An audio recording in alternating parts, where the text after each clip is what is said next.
Banking से related एगो term है जिसका मैसेज आपको मिलता है, लेकिन बहुत सारे लोगों को उसका मतलब समझ में नहीं आता है। इसी से रिलेटेड है, मैं आपको समझाने वाला हूँ। देखिए, मैंने एक नोट्स बना लिया है आपको समझाने के लिए, ताकि समझा पाऊँ आपको। इस तरह का मैसेज मिलता है। देखिए, ये देखिए, इस तरह से लिखा हुआ मिलेगा ECS, उसके बाद DR, RTN, SC, SB, new due date. इसका मतलब क्या होता है और ये मैसेज कहाँ मिलता है, यह भी मैं आपको एक्सप्लेन करूँगा। लेकिन जो है ना, पहले इसका मतलब आप समझिए कि इसका मतलब क्या होता है, बहुत ज़रूरी है जानना आपके लिए। सबसे पहले हम लोग ECS के बारे में जानते हैं। तो ECS क्या होता है? ECS का मतलब है कि इलेक्ट्रॉनिक क्लियरिंग सिस्टम, ठीक है। इसका मेन मकसद ये है कि अगर मान लीजिए कोई बिल पेमेंट आपको करना है या लोन आपने लिया है तो उसका EMI चुकाना है, तो आपके बैंक से अगर ऑटोमेटिकली ECS को सेटिंग कर दिया जाए तो हर महीने ऑटोमेटिकली जो है एक अमाउंट आपके बैंक अकाउंट से ऑटोमेटिकली कट जाया करेगा। तो ये कैसे होता है? ये ECS के माध्यम से होता है। इसके लिए बैंक में जाके इसके लिए सेटिंग करना होता है, अप्लाई करना होता है। जनरली जब भी आप लोन का अगर हम एग्जांपल लें तो लोन में ऐसा ही होता है। आप लोन ले लीजिएगा, उसके साथ ही वो कागज़ सबमिट हो जाता है कि भाई इसका EMI जो है रिपेमेंट, ये आपको हर महीना में कटता रहेगा, ठीक है। और इसके बाद ये आप देख रहे हो लिखा हुआ है नीचे एक न्यू ड्यू डेट, ठीक है। तो न्यू डेट जब आता है तो इसका मतलब ये है कि जब आप लोन के केस में मान लीजिए EMI आप पेमेंट कर रहे हो तो एक निश्चित डेट होगा कि इस डेट को हर महीने कट जाएगा। लेकिन किसी कारण से अगर वो डेट को बदल दिया जाता है ना, तो उस केस में जो है आपको इस तरह का मैसेज लिखा हुआ आएगा, न्यू ड्यू डेट। अभी और भी बहुत कुछ समझना है, ठीक है, और सारा समझा रहा हूँ। लेकिन अभी हम लोग क्या समझे हैं? ECS के बारे में, ठीक है। ECS के बारे में समझ लिए। इसके बाद जो आपका ऑप्शन है वो है DR। DR का मतलब होता है आपका डेबिट रेमिटेंस, ठीक है। और डेबिट रेमिटेंस जो होता है DR का मतलब है कि आपके अकाउंट से पैसा डिडक्ट होना, हटना, निकलना, समझे।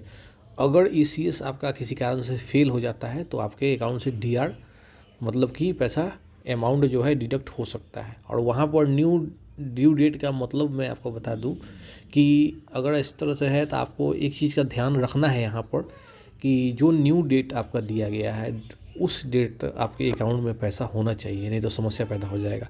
जितना भी पैसा आपको उस डेट को ऑटोमेटिकली रिपेमेंट होना है उतना पैसा अपने अकाउंट में बना कर रखिए, नहीं तो झूठ मूठ का पेनल्टी आपको एक्स्ट्रा लग सकता है उसमें, समझे। ये चीज़ ध्यान रखना है।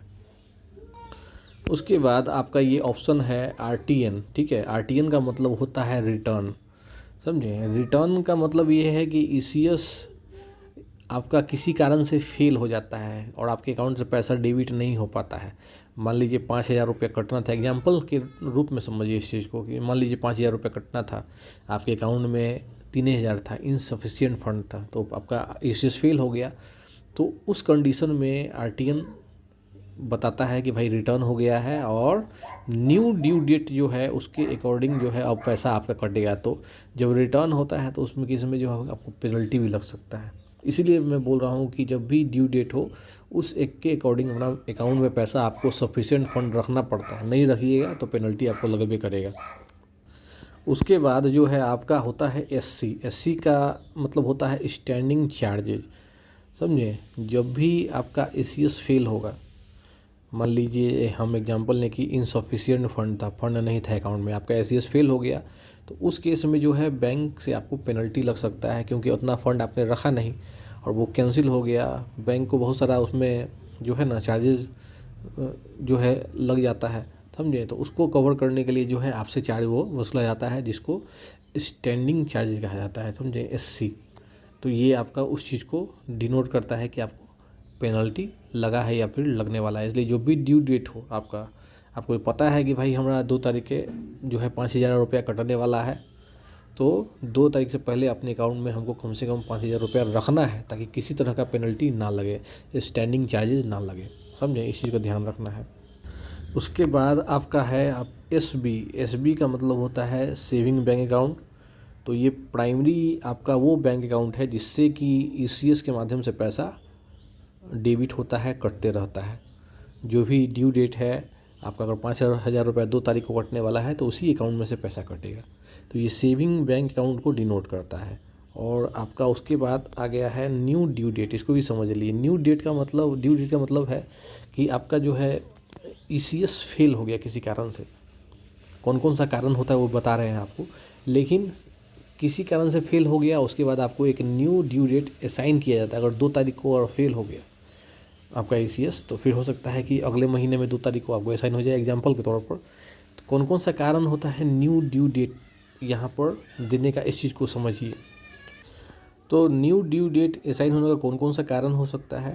तो पहला कारण हो सकता है सिस्टम फेलर, हो सकता है बैंक का कुछ सिस्टम फेलर हो, सर्वर का प्रॉब्लम हो, सॉफ्टवेयर का प्रॉब्लम हो, या फिर जो कंपनी ने आपको लोन दिया है, हम लोन का एग्जांपल लेके चल रहे हैं, किसी चीज़ का भी हम लोग एग्जांपल लेके समझते हैं।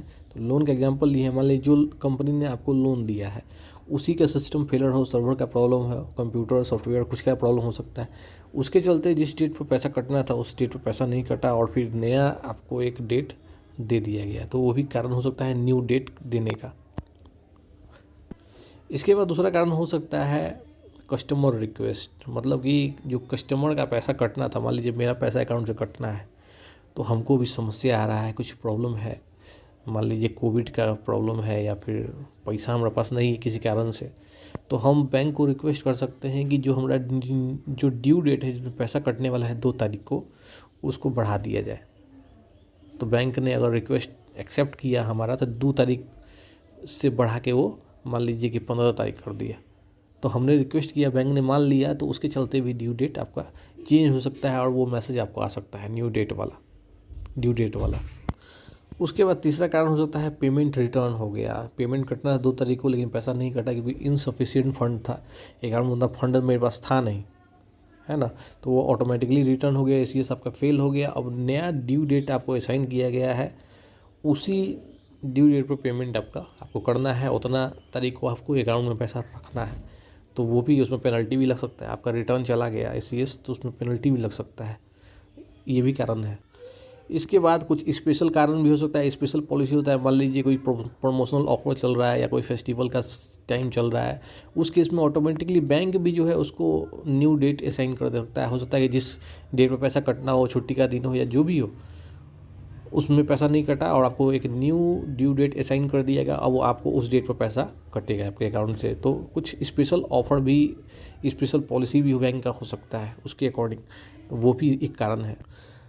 अब आपको यहाँ पर कौन कौन सा काम करना चाहिए जिससे कि आपको किसी तरह का पेमेंट फेलर ना हो, पेनल्टी ना लगे। तो सबसे पहले तो है अपना अकाउंट बैलेंस चेक करते रहिए कि जो आपका ड्यू डेट असाइन हुआ है उस डेट तक आपके अकाउंट में पैसा रहे, ये बहुत ज़रूरी है, ताकि अगर इसी से रिटर्न ना हो और इसी रिटर्न हो गया पेनल्टी लग सकता है, इसलिए पैसा आपको परिपूर्ण रखना है उसमें।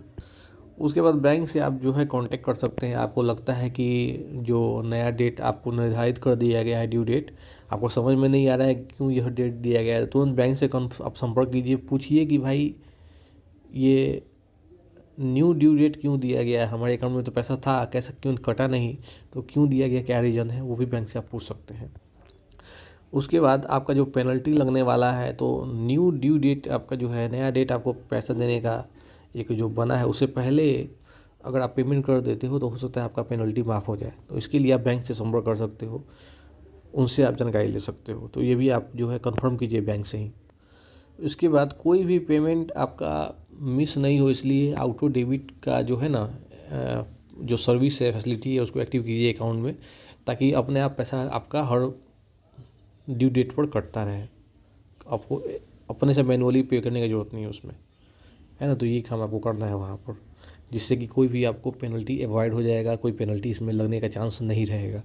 अच्छा, इस तरह का जो मैसेज जो है ACS, RTN, SB, new due date, इस वाला ये जो मैसेज कौन भेजता है, तो बैंक आपको भेज सकता है मैसेज इसका, क्योंकि आप तो ACS के लिए रजिस्टर किए हुए हैं बैंक में।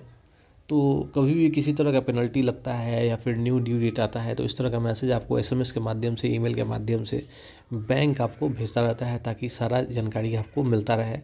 कोई चार्ज लगा है, पेनल्टी लगा है, उसका भी जानकारी आपको मिलता रहता है है ना। तो ये चीज़ बैंक भेज, इसके बाद और कौन भेज सकता है, तो लोन कंपनी भेज सकता है। जिस कंपनी से आपने लोन लिया हुआ है, लोन अगर एग्जाम्पल हम लेते हैं लोन का, तो लोन कंपनी भेज सकता है, क्योंकि वहाँ पर आपको जो नया ईएमआई पे करना है, ड्यू डेट है, जो चार्जेस है, वो सब आपको डेट जो है वहाँ से लोन कंपनी के माध्यम से आपको मिलता रहता है, एसएमएस के माध्यम से या फिर ईमेल के माध्यम से। और कौन भेजता है इस तरह का मैसेज, तो यूटिलिटी कंपनी जो होती है, जहाँ पर आप पानी का बिल, टेलीफोन का बिल, बिजली का बिल भर रहे हो, तो वो कंपनी भी इस तरह का मैसेज आपको भेज सकती है। इसके बाद और कौन भेज सकता है, तो क्रेडिट कार्ड कंपनी भेज सकता है। अगर आप क्रेडिट कार्ड यूज कर रहे हो तो उससे रिलेटेड जो भी ईसीएस आपने रजिस्टर किया है, डीआर रजिस्टर किया हुआ है, तो उससे रिलेटेड जो ड्यू डेट है या फिर आपका पेनल्टी चार्जेज जो भी लगता है, वो आपका क्रेडिट कार्ड कंपनी आपको भेज सकता है एसएमएस के माध्यम से, ईमेल के माध्यम से। इसके अलावा कोई सर्विस प्रोवाइडर हो सकता है, आपने कोई सर्विस लिया हुआ है, उसका आप रेगुलरली जो है इस चीज़ के माध्यम से पेमेंट कर रहे हो, तो उससे रिलेटेड भी आपको इन्फॉर्मेशन मिल सकता है। ड्यू डेट का कोई चार्ज लग रहा है, एक्स्ट्रा पेनल्टी लग रहा है, उसका भी। तो सर्विस प्रोवाइडर कोई है, सर्विस ले रहे हो जिससे, वो भी आपको इस तरह का मैसेज भेज सकता है।